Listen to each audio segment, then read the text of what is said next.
માતાજી, જય શ્રી કૃષ્ણ, હર હર મહાદેવ મિત્રો। તો ફરી પાછા મારા નવા વિડીયોની અંદર તમારા બધાનું હાર્દિક સ્વાગત કરું છું। તો ગિરનાર જંગલની અંદર અનેક એવા રહસ્યમય મંદિરો આવેલા છે, જેમાંનું આ એક મંદિર છે જેના આજે હું તમને દર્શન કરાવવાનો છું। આ રહસ્યમય મંદિર પાસે બહુ ઓછા લોકો દર્શને પહોંચી શક્યા છે, કારણ કે આ મંદિરે જવા માટેનો કોઈ માર્ગ જ નથી।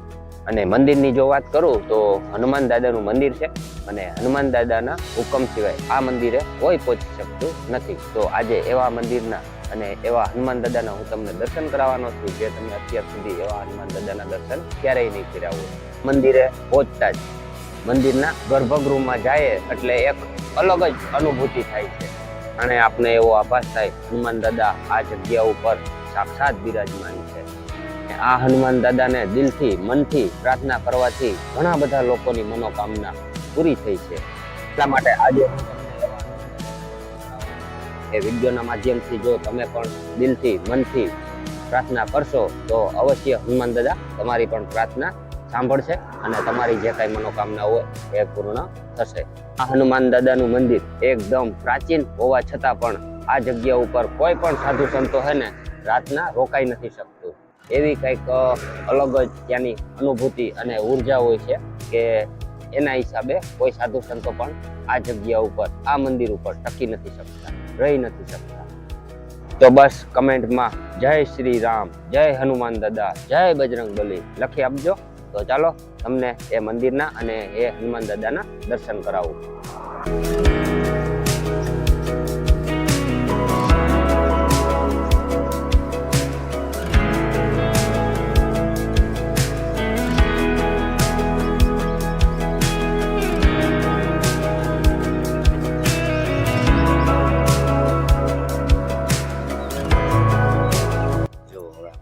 મંદિર પાસે પહોંચી ગયા છે, એકદમ શાંતિ, પ્રકૃતિના ખોળે, ફરતી બાજુ ઘનઘોર જંગલ, મોર જ અત્યારે છે, હું તમને બતાવું।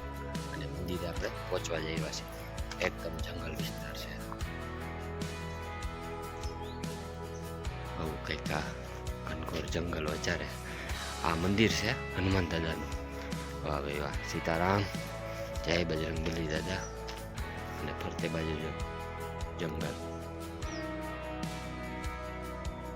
મોર છે। હું આવ્યો ને એટલે બધા વયા ગયા, બધા મોર અહીંયા મંદિરની આજુબાજુમાં જ હતા। અને રાતના અહીંયા સિંહ પણ કાયમી માટે આવતા હોય છે। વાહ ભાઈ વાહ। તો પહેલાં આપણે ધજાના દર્શન કરીએ। જય બજરંગ બલી દાદા, સીતારામ। હવે તમને હું એ હનુમાન દાદાના દર્શન કરાવું।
મિત્રો આ હતા એ રહસ્યમય મંદિર અને હનુમાન દાદાના દર્શન.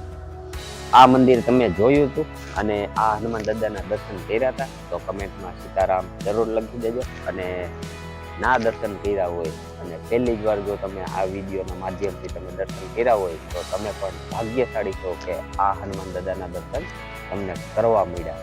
અને એ બાબતે હું ખુશનસીબ છું કે આ હનુમાન દાદાના દર્શન હું તમારા સુધી આ વિડીયોના માધ્યમથી પહોંચાડી શક્યો. તમારા પણ એવા કામ હોય કે જે ન થતા હોય, અશક્ય લાગતા હોય તો હનુમાન દાદાને દિલથી પ્રાર્થના કરજો અને અરજ લગાવજો. એટલે મને વિશ્વાસ છે તમારું કામ જરૂરથી સફળ થઈ જશે અને નહીં ધાર્યું હોય એ પ્રમાણે અને એ સમયમાં.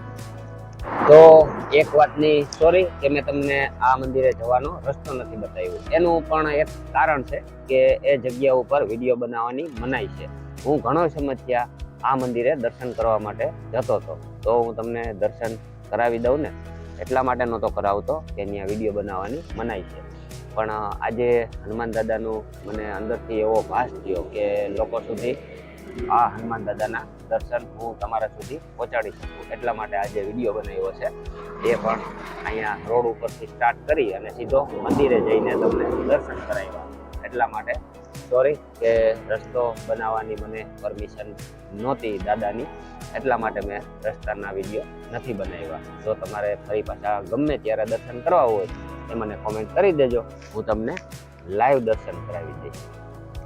અને એ મંદિરે પહોંચવા માટે જો દાદાનો હુકમ હોય ને તો જ ત્યાં પહોંચી શકે. બાકી ઘણાય તો છે ને મંદિરની આજુબાજુમાં પહોંચી અને વયા ગયા છે. એવા પણ મેં કિસ્સા જોયેલા છે કે મંદિર એને મળતું નથી. આવડું મોટું મંદિર છે છતાં પણ એ મંદિરની આજુબાજુમાં ગોતતા હોય પણ દાદાનું મંદિર એને મળતું નથી અને વયા જાય. એટલે દાદાના હુકમ સિવાય આ મંદિરે લગભગ કોઈ નથી પહોંચ્યું.